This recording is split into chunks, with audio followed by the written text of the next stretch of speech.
Yo les gars, c'est Mathis Football, on se retrouve aujourd'hui pour une toute nouvelle vidéo. Vidéo dans laquelle on va se faire l'avant-match entre Lille et l'Olympique de Marseille. Comme d'habitude, on va évaluer ce qui s'est passé du côté de Lille et ce qui s'est passé du côté de l'Olympique de Marseille. Rassembler les deux et faire les compos probables. Comme d'habitude, le like, l'abonnement, le commentaire, le partage, ça fait extrêmement plaisir, ça me soutient énormément et je compte sur vous.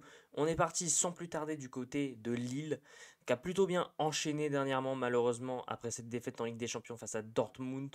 Ensuite, il y a eu deux défaites en l'espace donc de 6 matchs, ce qui n'est pas négligeable dans une course à l'Europe.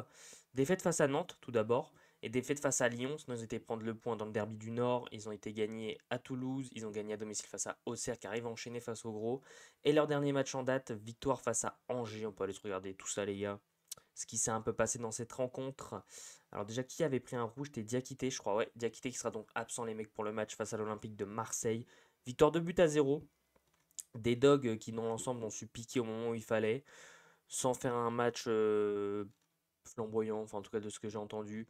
Ils ont surtout su voilà, piquer cette équipe d'Angers avec une composition chevalier dans les buts, ça on a l'habitude. Il va être très très compliqué de marquer face à lui dimanche. Diakité donc qui sera absent, ça c'est une très très bonne nouvelle quand on se souvient que c'est lui qui avait égalisé sur le match aller de Ligue 1 au Vélodrome pour permettre de repartir avec un point du Vélodrome pour Lille. Ribeiro qui est très très bon. Thomas Meunier, Ismaili, les deux latéraux, Haraldson, Benjamin André, André Gomes, Fernandez, Mathieu Fernandez Pardo, et Jonathan David et Choupa Akpom en pointe. Une très belle équipe du côté de Lille, avec des entrants, Ethan Mbappé, Aïssa Mandi, Mitchell Baker, Nabil Bentaleb, Osaman Sarawi, même si je crois bien que Ethan Mbappé s'est blessé, donc il sera absent également. De toute façon, on se fera un peu les blessés, Umtiti blessé de longue date. Thiago Santos, très belle nouvelle pour l'OM qui soit pas là. Et Don Zegrova qui est absent depuis un petit moment. Au niveau du match, comme je vous le dis, ils n'ont pas non plus été flamboyants dans l'ensemble. Cette équipe de Lille, 9 tirs, 6 du côté d'Angers, 4 grandes chances, 1,43 d'expected goals. Voilà, on n'est pas sur quelque chose d'incroyable. Mais ils sont repartis avec les 3 points. Ils sont classés troisième, l'OM était repassé devant après la victoire face à Brest. Victoire très importante, il n'y a que 2 points qui nous séparent, donc il faudra absolument aller gagner face à cette équipe. Voilà les mecs, c'est un peu tout pour le côté lillois. On peut aller maintenant se faire le côté de l'Olympique de Marseille, qui est resté sur une dynamique très très compliquée. Défaite face à Lens, défaite à Paris, défaite à Reims, ensuite une victoire en dents de scie, ensuite défaite à Monaco, ensuite grosse victoire face à Montpellier, et grosse victoire face à Brest dans un match où l'OM a joué différemment, où il y a eu un triplé de Gouiri. L'OM qui a vraiment laissé le ballon tout simplement à l'équipe de Brest et qui a opéré en contre-attaque. Et c'est ce qui fait qu'on a gagné quand on voit qu'on a que 0,91 de buts attendus, donc 10 G et 1,47 pour Brest. Ça met le contexte. Il y a beaucoup d'absents quand même du côté de Brest. Balerdi était incertain, mais Balerdi était bel et bien de retour. On avait Rouli comme d'habitude dans les buts, une défense à 3. Kondogbia, Balerdi, Murillo, Garcia Pleu en tant que piston avec Luis Enrique ici. Un milieu de terrain, Valentin Rongier, Heuberg et l'attaque, Rabiot, Greenwood, Gouiri comme d'habitude. Un match qu'on a gagné avec la manière, quand même mine de rien. Et surtout un match qui fait plaisir parce qu'il fallait absolument reprendre 3 points, sinon on aurait fini troisième, voire même quatrième si on n'aurait pas gagné avec beaucoup de buts d'écart. Donc c'était très très important vraiment de gagner cette rencontre face à Brest et de reprendre 2 points d'avance sur Lille. Maintenant, on va pouvoir se faire ce choc, je pense, de fin de saison quand même, l'un des derniers gros matchs de Ligue 1 entre Lille et l'Olympique de Marseille du côté des absents. Ethan Mbappé et Thiago Santos seront absents pour Edon Zegrova et Umtiti, c'est des incertitudes, même si bon, on sait qu'ils risquent quand même de ne pas être là aux dernières nouvelles. Du côté de l'OM, Mbemba comme d'habitude écarté et Luis Felipe qui est incertain, mais bon, on peut même mettre qu'il sera bon, jusqu'à la fin de la saison. On sait qu'il sera pas là. Comparer les deux équipes, qu'est-ce que ça fait? Ah ok, on peut voir un peu toute la saison. Bon, on va pas regarder ça en détail non plus. Donc déjà, ce match est très important parce que celui qui gagnera prendra une très très grosse option sur la deuxième place. Et surtout, celui qui perd pourrait redescendre très très bas. Rien que si Strasbourg gagne, si les trois là devant gagnent, Lille passerait septième. Voilà, c'est pour la mise en contexte. Donc là, celui qui perd perdra très très gros. J'imagine que le score qui arrangerait les deux serait un match nul. Mais les deux équipes vont essayer de gagner. La compo d'équipe probable du côté de l'OM, on est un peu sur du classique ces derniers temps. Rouli dans les buts, Murillo, Balerdi, Kondogbia en défense à 3, Enrique piston droit, Merlin piston gauche, Højbjerg Rongier pour constituer le milieu de terrain, Mason Greenwood, Adrien Rabiot, Amine Gouiri qui seront les trois attaquants.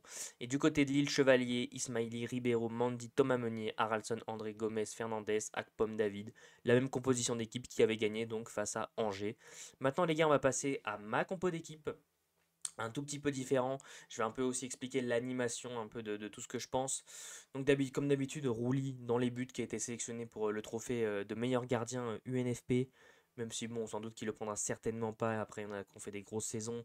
Donnarumma, c'est plus en Ligue des Champions, mais en Ligue 1, c'est quand même très solide. On a Chevalier qui a été très fort. Petrovic, je crois qu'il se prénomme. Le gardien de Strasbourg, pareil, qui a un niveau monstrueux. Donc on verra, ça va se taper. Mais je pense pas que Rouli repartira avec. Une défense à 3, Garcia, Balerdi, Murillo. Alors le défaut de mettre Garcia et Murillo ensemble, c'est qu'ils ont un peu le même rôle, c'est-à-dire Murillo qui va être capable de venir longer cette ligne et de dédoubler Luis Enrique. Pareil pour Garcia du côté gauche. C'est pour ça que je pense que De Zerbi mettra peut-être Geoffrey Kondogbia encore une fois axe gauche et peut-être entre Garcia et Merlin. Mais moi je mettrais quand même Garcia et ensuite Merlin. De toute façon l'OM doit aller chercher haut, l'OM doit savoir se projeter haut. Mes pistons donc Enrique, Merlin. Milieu de terrain Højbjerg, Rongier, parce que Benacer, je sais pas trop ce qui se passe, il a un peu passé à la trappe. En tout cas, Højbjerg, milieu, sûr et certain. On a pas aussi parlé, les gars, le retour de Balerdi, comme d'habitude, qui a fait extrêmement bien. Valentin Rongier au milieu de terrain, donc, ou Benacer, on verra comment ça se profile. Et bien évidemment, les trois de devant, Rabiot, Gouiri, Greenwood, qui sont sensationnels ces derniers temps, qui sont obligés d'être titularisés. Après, à savoir que face à Brest, l'OM avait été capable de rebasculer dans un 4-3-3 avec une défense à 4 avec un Mason Greenwood du coup qui occupait beaucoup ce côté-là, un Luis Enrique qui pouvait bouger un coup à gauche, un coup à droite. Enfin, on a eu un OM vraiment qui bougeait dans tous les sens, donc ça me choquerait pas quand même qu'au final le système soit plutôt un 4-3-3 ou un 4-2-3-1 dans l'animation surtout. C'est un peu ce qui s'était passé voilà face à Brest où en plus à Jork pardon, avait dit à Rongier: ah, vous jouez pas à 5. Rongier qui avait dit ah non, on joue à 4 derrière. Et à Jork qui avait dit bah nous on a préparé pour une défense à 5. Il avait été choqué un peu de ce choix. Donc on sait que De Zerbi peut préparer des surprises. Et j'ai envie de dire, on compte sur lui dimanche pour nous préparer une surprise pour repartir avec les 3 points de Pierre Mauroy qui seront inévitablement obligatoires pour la Ligue des Champions. En tout cas les mecs, c'est tout pour cette petite vidéo, ce petit avant-match. Comme d'habitude, le petit like pour le référencement, ça fait toujours extrêmement plaisir. N'oubliez pas d'activer la cloche et de vous abonner, voilà, pour être au courant de toutes les nouveautés sur la chaîne YouTube. À commenter en me donnant votre avis sur ce qui s'est passé du côté de Lille ces dernières semaines, ce qui s'est passé du côté de l'Olympique de Marseille ces dernières semaines, la confrontation, ce que vous en pensez, vos compos probables que vous pouvez m'écrire en commentaire. Bien évidemment, je lis absolument tous les mecs, je suis à l'affût. En tout cas, tous mes réseaux sociaux sont dans la description, je compte sur vous pour venir me suivre, ça me fait extrêmement plaisir. On continue de supporter le plus grand club de France, l'Olympique de Marseille. Sur ce, c'était Mathis Football. Ciao l'équipe!